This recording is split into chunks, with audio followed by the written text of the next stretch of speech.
Welcome everybody. Hello, we're here for another Fettle webinar, and today we're looking at a fascinating report called Finding the Glass Slipper. Just to remind you, if you've got any questions, we'd love to hear those from you, and there should be a box on your screen that you can type those into, and we're sat here looking forward to you putting your thoughts and comments through to us during the course of the webinar. So do please come in with those.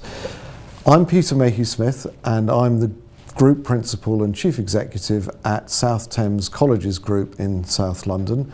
And I'm lucky enough to be sat here with Carol Thompson, who is a Fettle Fellow and is also a Senior Lecturer in Teacher Training at the University of Bedfordshire. And she's the author of the report I mentioned, Finding the Glass Slipper, an exploration of teaching and leadership in the further education sector. So Carol, I wonder if you could say a little bit about why you've chosen that particular title and the reference to Cinderella. Yes, thank you. Cinderella, I think anyone who's studied or read any of the literature around FE in the past few years will have come across the term. So it's a fairly standard metaphor for the FE sector, and I think it's originally been treated as seeing the sector almost as, you know, the poor relation. Cinderella in the kitchen, being underfunded, not having the same resources as other things. And in the past, well, recent past, there has been this attempt to change that. So we've had things like the 12 Dancing Princesses as a different metaphor, but certainly most of my previous research has still depicted this same sense that the sector maybe isn't funded and treated in the same way as other sectors. But the glass slipper, I think, what I was trying to do with that as a title was to see it in a more positive frame. So I didn't necessarily see that as being the poor relation, and the glass slipper itself, if you see in the report, is seen as something transformational. So we could try on the glass slipper and hopefully encourage some positive change. So no handsome prince at the end of the story then? I'm sure there will be a handsome prince somewhere, okay. but that's not the aim. Okay, very good. Well, thank you very much indeed. Do you want to just give us a quick summary of your report and the purpose behind it, and some of the things that you found along the way, please, Carol? Yes. So really, some of it's linked to my previous research, a lot of which has been about tutor agency and particular tutors being able to take control of their own work. But a lot of it is also linked to my day job, which is as a teacher educator. So in that role, I spend a lot of time in colleges and a lot of time observing in other people's classrooms, which does give you a very different perspective of what's happening in classrooms, because I can make that comparison. I'm not just in my own classroom anymore. I can make that comparison with other people's. And what I was beginning to see was almost like a formula developing around teaching. So I would see a very similar structure to every lesson. So every lesson would start, for example, with a starter activity and objectives on the board, and a very, very similar structure. And that would happen in a lesson that might be something like maths to something entirely different like creative dance. So that raised a few questions for me about why that's happening, because FE is a very diverse sector, those subjects are very diverse. Should we be treating them all in the same way? So that's kind of where the research evolved from. And there was a second part of that question you wanted me to answer, wasn't there? So where did you get to with that? Did you find that was borne out by your conversations with the practitioners and leaders? How did you see that? Yeah, I mean, certainly borne out by my observations prior to doing the research, by previous research. But yes, teachers would most certainly say that was how they are encouraged to structure lessons. And I don't think it's just within organisations. I think it's also the role that teacher education plays in that, you know, for which people like me are responsible to some extent. So yes, definitely, I don't think you can avoid that. There has been a move towards the pragmatic, I would say, over the last few years. And a move towards, for good reason, towards formulating things that should work and should get us good outcomes. So I don't think the reasons behind it are, you know, anything other than trying to improve, but whether that's the outcome we get, I'm not entirely sure. And so one of the kind of tensions that I think you set up in the report is between that kind of channeling effect of the regulations and the instrumentalism of the teaching that you describe, and on the other hand, creativity, the freedom to experiment and to explore different pedagogies in the classroom. Is that an absolute disparity? Is it always going to be one or the other? Can you have creativity and instrumental effective teaching, do you think? I would hope we'd have some sort of way of them coexisting. Otherwise it might be a bit depressing researching these things, I think, and reporting on them. Whether the way they would coexist would be through instrumentalism, I'm not sure. Whether we need a little bit more flexibility, but certainly the way that education is managed, I would have thought there should be strategies for managing education in ways that encourage staff to take control, to take responsibility for their work, take that sort of ownership, but also to take risks and to try out different strategies. And actually in the report there are some examples of that. So it does happen, yes, certainly. And do you think that the effect that you're describing is also a function of very high levels of accountability as applied to not just the further education sector, I have to say. I think that might be true in other parts of the education system, but focusing on further education and the college sector, do you think that accountability requires practitioners to operate in a particular way? Yeah, that's an interesting question. Does it require them to operate in a particular way? I think it maybe requires levels of evidence. So if we're accountable, we have to evidence what we're doing in certain ways, but is there any one means to an end? You know, can we operate in different ways? Can we try different things and still achieve those things? I don't think anyone goes into teaching without wanting to inspire. Or you wouldn't ask why did you take up teaching as an occupation? It's all about education, isn't it? And it's all about inspiring individuals. So presumably people want to do those things. They want to be creative. So yeah, and I guess your experience in the classroom would have been similar to that. Oh, indeed. I can certainly remember the days of Teacher Ed when all I wanted to do was create resources and design interesting classes and those sorts of things. So. But that then it sort of raises another point in my mind, because you talk about this particular effect, this particular characteristic of the sector as creativity. But I wonder, in some of the feedback from some of the respondents to your surveys, they seem to be talking much more about their autonomy, and I wondered if actually the point they were making was a different one. Are they asking for more autonomy, more individualism, less oversight of what it is that they're doing? Are they simply asking really to break free and be outside the functionality of the education system and to have that freedom to operate as they see fit? Because that's a little bit like what you're describing there, and that's not necessarily creativity. No, it's difficult to define creativity really, isn't it? And some of the literature that I've looked at for the report does come up with some ideas about definitions. Like certainly I've looked at some of the work that Ken Robinson's done.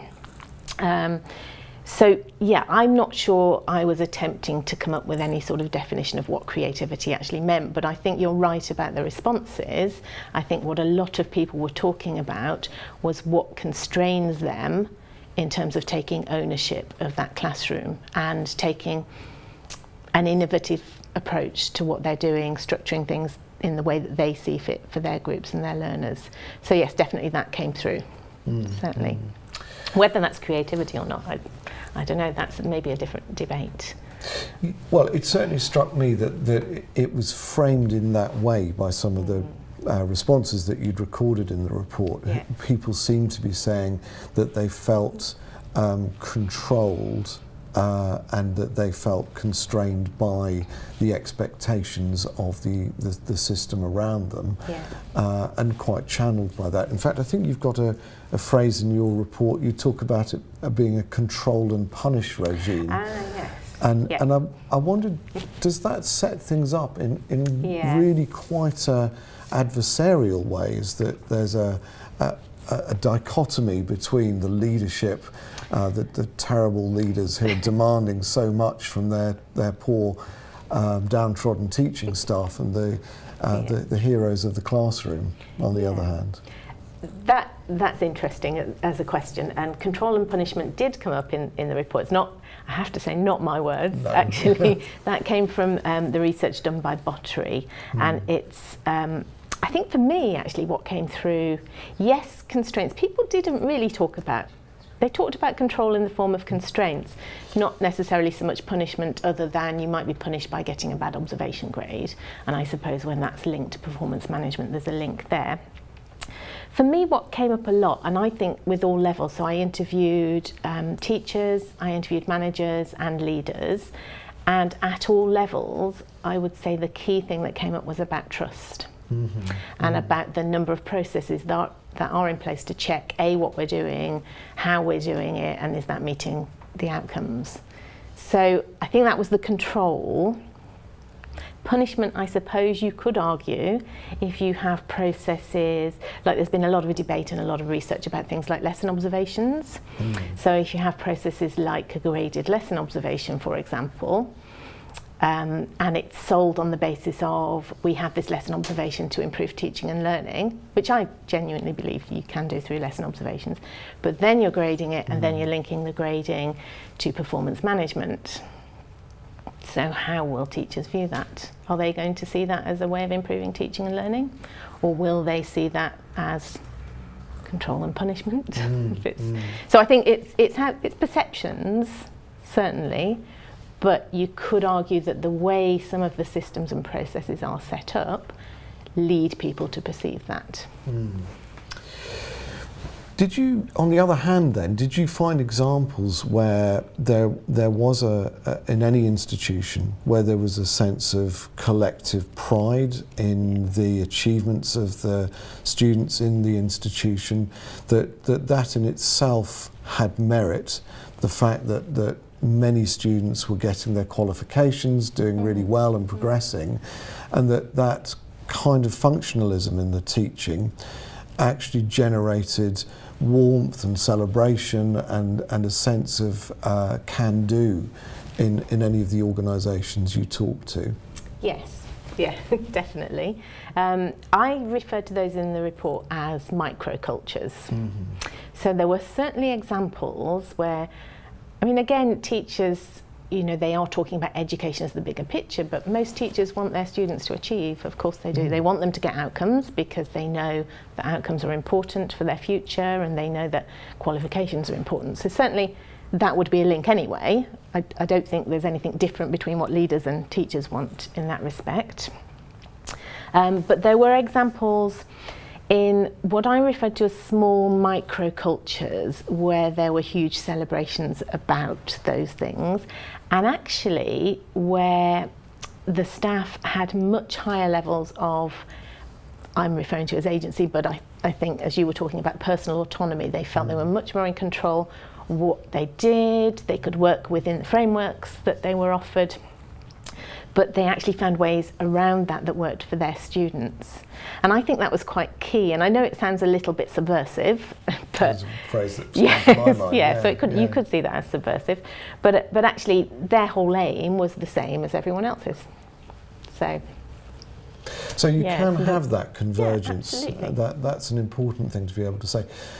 And how were those things achieved? Was it by accident? Yeah. I mean, one of the things that came out was that actually it was almost the absence of leadership or the absence of management. It was the outreach provision that seemed best able to achieve that kind of halo effect that you're talking about. It did, yes, it did. So all of those examples, there was something different. This research was carried out in a range of organisations. Where you saw that, it was things like satellite centres. So for example, I did some land-based colleges which were separate from main colleges. So you saw that sense there, and also where they were teaching subjects that nobody else knew much about. And there was this sense of having a little bit more power and a little bit more control over what they were doing. So I thought that was really interesting, because that was making me think about, is agency a personal thing? Is it a perception? They were still working within the framework. They weren't doing anything necessarily that different to other people, but they felt much more in control of what they were doing. They felt they could take far more risks. They felt they could cater what they were doing for their students.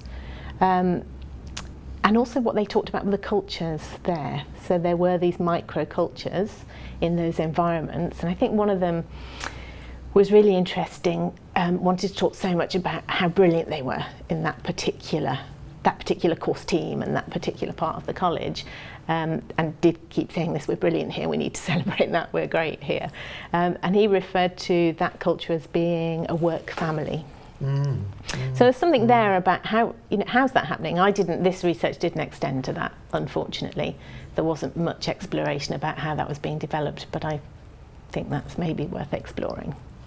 And it's interesting you use that term subversion. That sounds as if, in fact, there's another phrase in there, under the radar. People talked about existing under the radar, as if that enabled them to do better and to do things on their own terms. And again, as an educational leader, I sort of find myself coming back to thinking about, is this a false dichotomy? Are we saying that leaders on the one hand are difficult in their impact on the teaching and the learning that they're responsible for, and actually when they back off, you get better effects, better attainment, and more agency around those teams? Yeah, one leader did actually say, I appreciate that I may need to loosen control.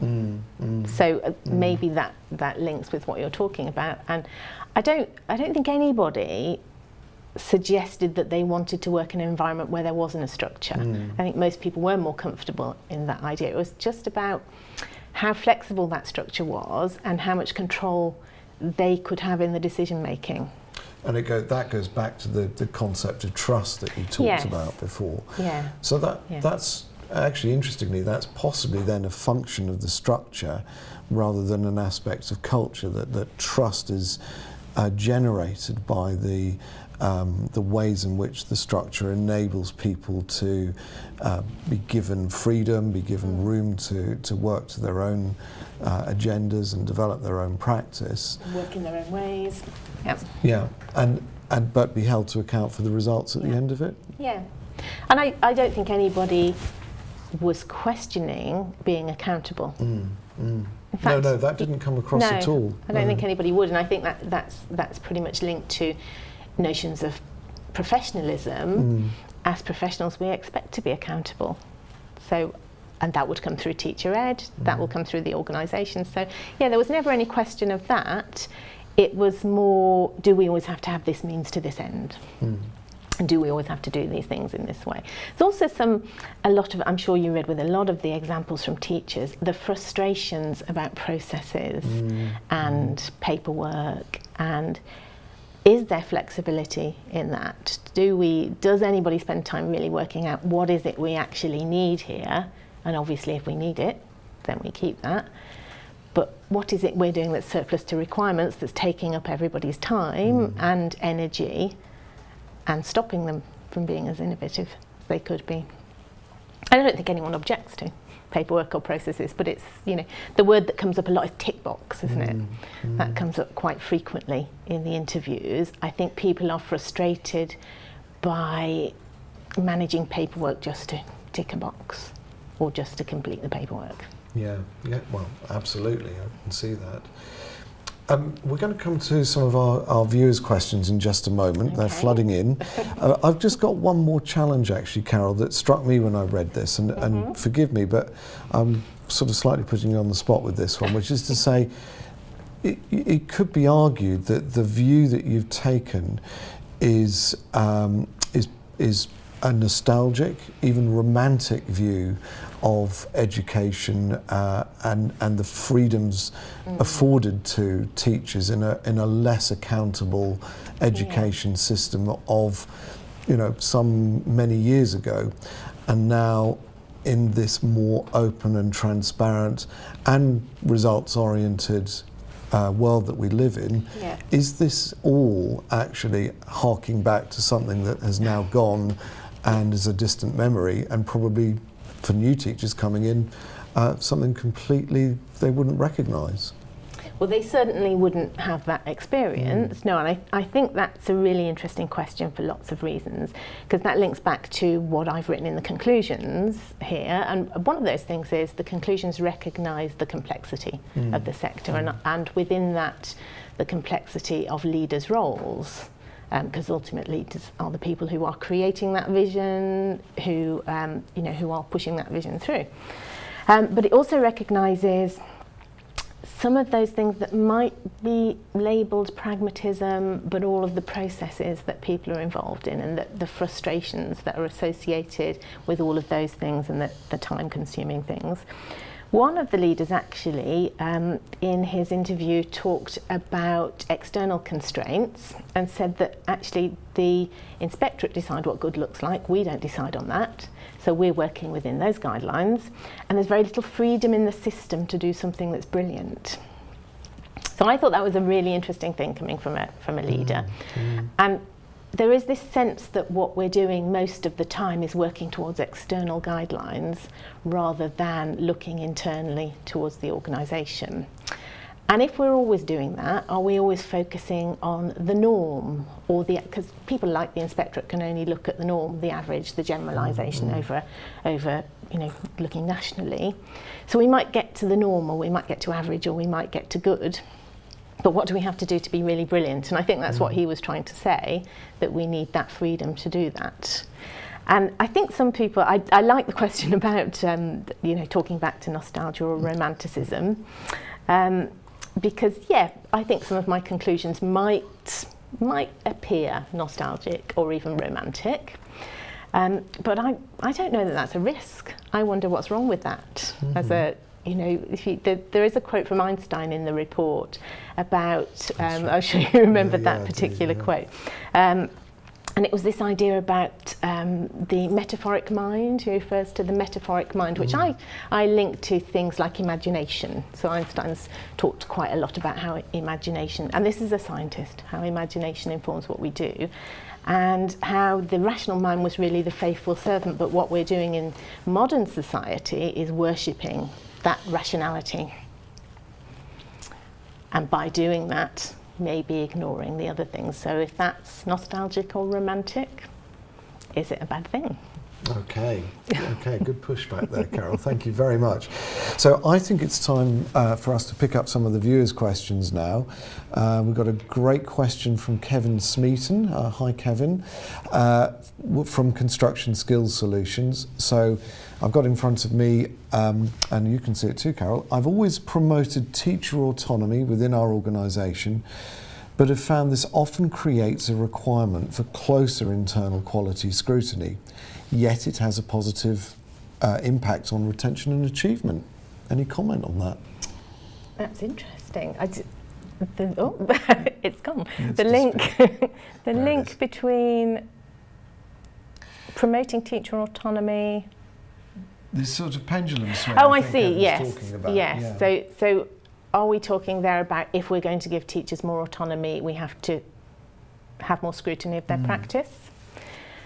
Is that an issue? I don't think teachers are necessarily worried about people observing them in practice, but I think what they want is openness, and they want dialogue about that, and they want it to be a genuine sharing, not always linked to a grading or a judgment or performance management.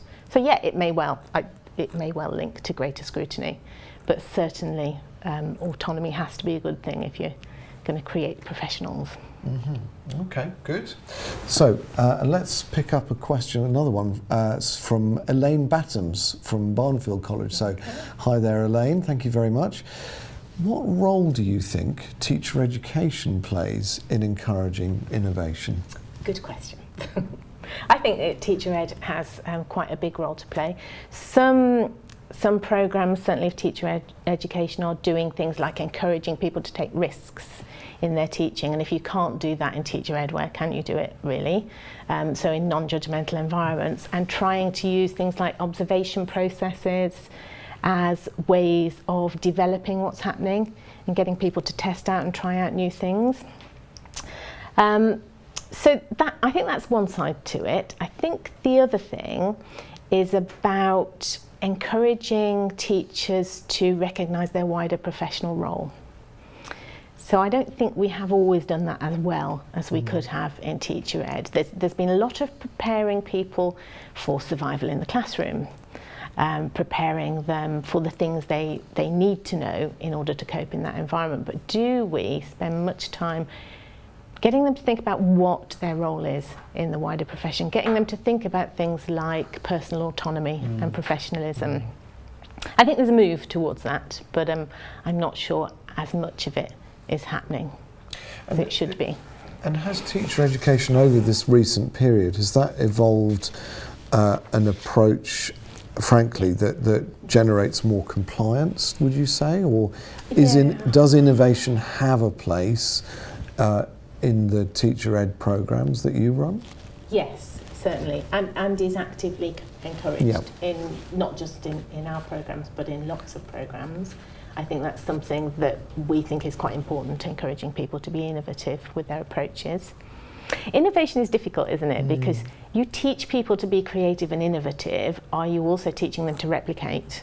You know, if we're going to adopt things, but it's about taking ownership of that for yourself, I think. And it links very much to, one of the leaders actually said that he felt that teacher education prepared teachers to be more compliant than he would like, which I thought was really interesting. Those weren't the exact words, but it was along the lines of, what I want is people who will challenge. What I want people who think about what they're doing and will actually challenge. And if they don't think a system is right, then they'll tell me about that. I don't want to prepare them just for survival. But that was always a strong feature of all the teacher education programs I was involved in, was that reflective practitioner, the ability to recognise yourself, critique yourself and develop your own, which I guess is another way of describing agency to some extent. Yes. Yeah, absolutely. So you'd have to have that awareness, wouldn't you, to have that personal autonomy or agency. Yeah, certainly. Right, let's go for another question. We've got Aaron Bowater from Fettle.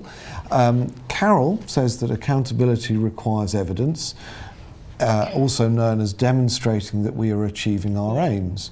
But how do we then avoid excessive demands in generating that evidence? I know, that's an excellent question. I wish I knew the answer to that. Oh, I'm not sure I really know the answer, because I'm not the person who creates those systems and processes really.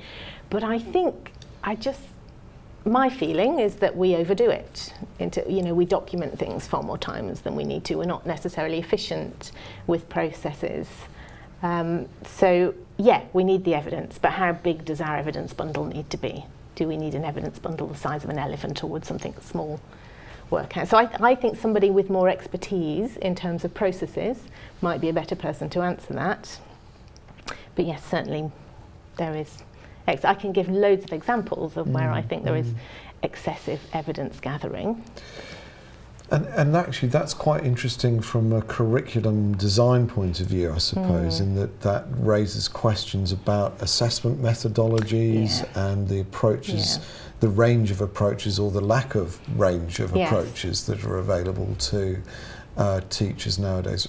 We've certainly seen a big shift towards external examination, for example, so your evidence base is far more highly verifiable and very external to the organisation. Is that something that you think's a factor here?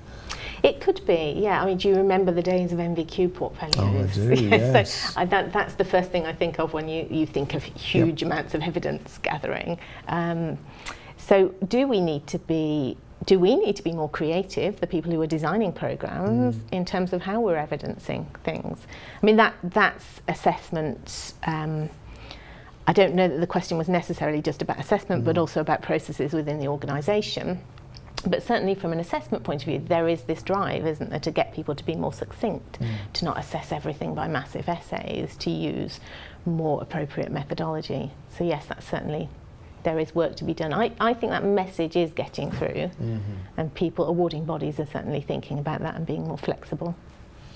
Good. Okay. Shall we see if there's something else here? So there's an anonymous question. Thank you for that. Your report is based on the views of teachers. How many principals, chief executives did you interview? And if you didn't, why not? And if you had, what do you think they would have said? Well, I did. So I've read lots of. I thought you had. Actually, it is based on the views of teachers. I think there were 13 of them were teachers in the sample. There are nearly as many principals and nearly as many leaders. Not all principals, actually. So of the leadership category, there were 9. So 9 out of 13, you're getting that's a fairly reasonable data set there. So yes, certainly I did get views of those. I got views of managers as well, because the idea was that it was comparing people who had different roles within the organisations. Much less back from that group, actually. So the vast majority of my report is based on the views of the tutors and of leaders. And it is significant, because one of the things that does come out of here is a distinct difference between perceptions of agency, which I think was something you'd picked up on in the report. So the teachers felt they didn't have that autonomy to control their work in the way that they wanted to, but actually when I was asking leaders, they were saying the people with the most agency are the teachers. So that's really interesting what's happening there. Yeah, a little bit of a paradox. I mean, there are things about communication, there are things about how things are being communicated through systems, but there was a distinct difference between the two. Further research, I think, for that one. I don't have the answers to that, but yeah. Okay, well, we'll come on to the next steps shortly. I've got another question here from Darren Kerwin from Walthamstow College. Hi, Darren, and thank you. From the results of your research, what are the key things that you are now changing in your approach to training new teachers on a teacher-ed programme? Yeah, I could tell you the things that we decided to do, but also change, because some of them probably happened before this report. But one is about teacher education being developmental. So we don't have things like graded observations, so that people can try and take risks, and the idea is to encourage them to do that. And so that was one thing. We've got 3 key things, haven't we? The other is about, I would say, encouraging people to take control of what they're doing through things like research. So all of our trainees, for example, and I don't think this is just our programme, would do an action research project which would have a direct impact on their work. So we're encouraging that to happen, but also through networks. So there's quite a lot of work going on with things like the LSRN networks, so the learning research networks within colleges, which I think I mentioned in the report, encouraging trainees to get involved in those whilst they're trainees, so that they then get that support and they see the impact of evidence and research on teaching. So I suppose that was 2 of the things. The third one, what we're trying to do now is adjust our approach to assessment. So like the conversation we had earlier, that we're moving away from everything being assessed by essays and presentations and standard things. So still working on that one. Okay, lovely. Thank you, Carol.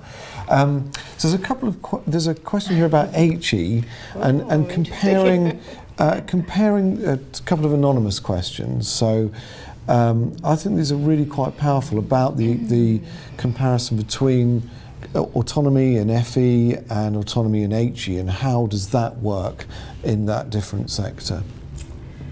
Yeah. On the surface, I would say lecturers in HE probably have more autonomy. Most of that comes from lack of control of teaching timetables, so they don't have as heavy a teaching load. So that inevitably is going to have an impact. They also are generally given time for research, which wouldn't happen in FE. So those are probably key differences. I think there is that treatment that, we make this judgment, you're a professional, you can organise your own time, and because you don't have as tight a timetable, you have a bit more flexibility. And certainly I would notice that difference because I've worked in both sectors. So that's certainly a different. One thing though that I am noticing more is systems and processes from FE are coming into the HE sector. So I think we are getting more like colleges. So for example, we have very tight constraints on workloading. Now, that wasn't the case when I first joined HE, but now you have a very strict workloading, which in effect is your timetable, but done slightly differently. So, and also the processes are getting more similar. So yeah, there's a blurring of the edges, definitely. Some differences, but becoming less. Okay, good. Thank you very much indeed. Then we've got some more, loads of anonymous questions actually, so thank you for that. This is a good one. Can you think of an era when teaching was as creative as you'd like it to be? Well, I suppose I can only do this from my experience, but there were differences. I know people don't like mentioning the incorporation word, but there were differences prior to incorporation. Now, part of that was about, as you know, we had this discussion about the impact of incorporation. Part of that was about bringing in commercialised practice into the sector, but people worried less about accountability and worried more about individual classes, groups of students, because they, I think, had the headspace to do that. Okay, and so that was the period that you'd hark back to. For me, if I was, yes, yeah. so I could, to go back to your earlier question, could say that's my nostalgia. Yes, it probably was far less structured, far less constrained in there. But I'm not looking at that with a rosy glow. There were definitely things that needed to be improved, and definitely things that did improve as a result of rises in accountability in the way that we manage things. But yeah, in terms of approaches to teaching, if you look at a lot of the literature about creativity, people need some freedom in order to be creative, and they also need that scope to develop those inspiring relationships, so where they can share ideas and talk to each other. I don't know how that can happen in a tightly constrained environment. Now, there might be ways of doing that, but I haven't found them yet. Okay, well, we'll have to go hunting at some point. And here's another good anonymous question again. Did you ask students what kind of teachers or teaching they would like? So there's no student voices so much in there? No, there isn't. So as far as this research was concerned, no, it was based on staffing. So we could only get that from other data, but certainly not from this. Okay. Oh, this is a really good one from Stan Holland, so thank you for this one, really? Stan. So at times in your report, you almost characterise teachers as incredibly easily hurt by feedback. Yeah. Is that really the case? And how much joy did you encounter in them? I'm not aware of that, really, if I did that in the report. And the things that are in the report directly from teachers are actually quotes from them. So if that comes across, then that's what they said. I didn't adapt any of those. I don't know that I got a sense people were hurt by feedback, really. I think a lot of people welcomed feedback. I'm not sure I even got a sense of being hurt. I think I got a sense of frustration more than anything. About what? About being constrained, really, not necessarily hurt. And certainly, yes, there was joy, and there are some examples in the report based in those microcultures that we talked about, where people really wanted to showcase what they were doing. So yes, certainly there were positive examples too. Okay, good, lovely. Darren's come back from Walthamstow College with another one, so thanks, Darren. What did teachers have to say about the power of CPD and what impact this has had on their creative approach to teaching and learning? Yeah, not much of that came out in this report. That's not to suggest it's not important. The key things that probably came out in my interviews with teachers were about the research groups that I mentioned when they were involved in their own research, which they saw as a form of CPD. And certainly that has become very powerful and is something that seems to be building in several colleges. So people are taking control through that vehicle. Good. Okay, thank you. another anonymous question here, which actually I think we can widen out. So the question asked was teaching seen differently in sixth form colleges, but I think that your sample took across from a range of different institutions, Yes. didn't it? There's land-based and all sorts of different types of college. Were there any differences that you could pick out from? I didn't specifically have any sixth form colleges in this Okay. sample, so I probably couldn't answer that. There were differences in locations, though, certainly, and that linked back to this idea of microcultures, and in the smaller, more, could you call it family-based? There were definitely differences, but not necessarily about sixth form colleges. No. I couldn't Okay, say. another piece of work. Well, you're going to be really busy on the back of this, Carol. So thank you very much. Thank you everybody for the questions that have come in. We are working down towards the final question here, and I'd really like to just pick out what next, I suppose, Carol. So. In your recommendations, you bring together a number of ideas that would change the style and culture of the organisations people like me manage.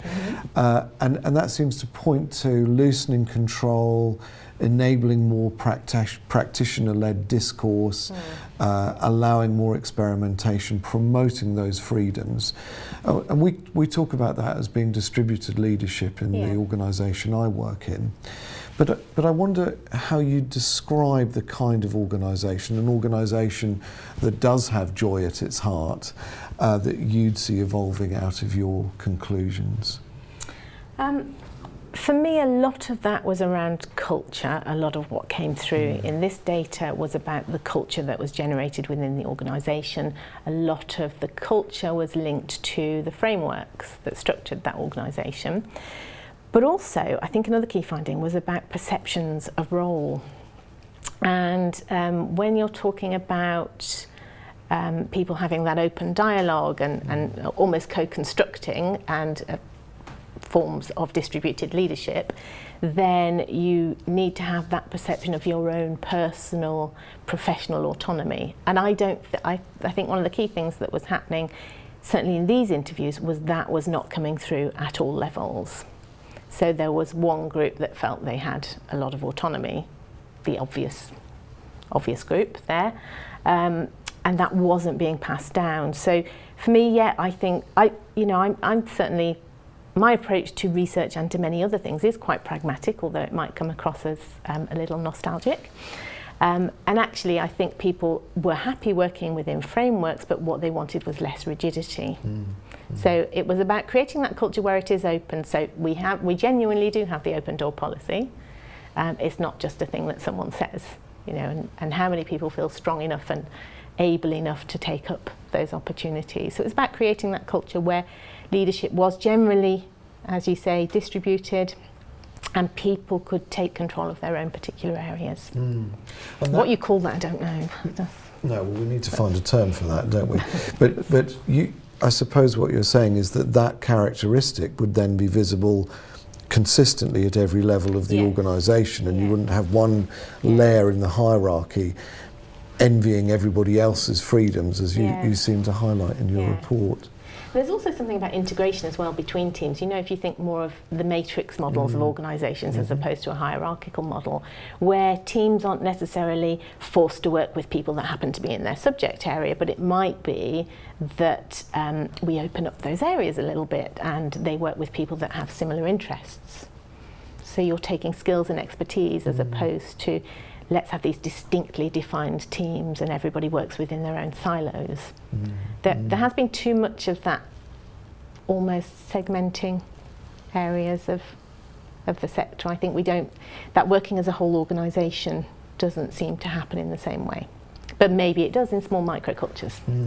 So that idea of a very vertical organisation, it kind of lends itself to those sorts of cultures emerging almost by accident? Yes, yeah. So it's the ability then to work on the horizontal plane. How do we widen that? And open up those structures. To that. And maybe that would be a way forward. But And was the last point I just wanted to pick up on, was there anything else that you felt that if you look outside the institution, because quite a lot of what you're referring to is the internalisation of an external set of priorities, was there a piece of work to be done to say what needs to change in terms of policy or funding or external accountability measures? Yeah, I did ask a similar question to everybody, and it was, if there were one thing you could change, what would it be? And a lot of people, not surprisingly, talked about funding. And that, that's just a fact, isn't it? There probably isn't enough funding. We're getting good at doing more with less. But so that came up a lot. Several people talked about trust, and in particular, that came from leaders as well as teachers. That not just did people within organisations not feel trusted, but actually leaders didn't feel trusted by their external partners. So there was an element of that too, and that's why we need all this compliance and generation of paperwork, etc. And interestingly, a couple of people mentioned teacher education. So that came out, which is interesting because that's what generated the interest in the report in the first place. So teacher education, since it has become standardised, has also become more rigid. As a result of that, if we have professional standards, then they give us a structure, but they also constrain. So structures are great. It may come across that I'm trying to say structures are not a good thing. I wouldn't say that's the case at all. So it's about having flexibility. That's great. And actually, you mentioned funding there. Of course, we are here in Love Our Colleges Week, and I'm going to have to mention that because we do love our colleges, and we also love the people that work in them in all the different ways that they're expected to. So Carol, a really big thank you. I think that's been smashing. I know that the audience out there in the on the internet will be clapping away, and very grateful to you for some terrific answers there. So I hope we've not grilled you too hard and really brought the report to life for everybody out there. Thank you very much indeed. So yes, that brings us sadly to the end of our webinar. Thank you very much to the audience for our questions that have been sent in. It is wonderful to participate in such an interesting discussion, and we've had loads of interaction there. So again, thank you so much to Carol. It's been a fascinating session. Now, if you haven't had a chance, you can download the report as a PDF from the website, and that is available. I think it should be visible to you there on the website that you're using. We'd encourage you to download it and share it with your peers and colleagues to continue the debate, and we think it would be really interesting to take it further forward, to go to boards of governors, trustees, and other opinion-forming groups of people that can really take the debate further forward from where we've got to today. And in addition, you will also find an extensive set of resources and further details of other events like this one, other upcoming webinars on the FETL website. So if you're not there yet, it's www.fetlfetl.org.uk, and do explore those resources and events. They are yours, and we welcome your involvement in them. A video of today's webinar will also be added to the website, so you can come back to it and see it all over again. Thank you very much indeed. Thank you, Carol. Thank you.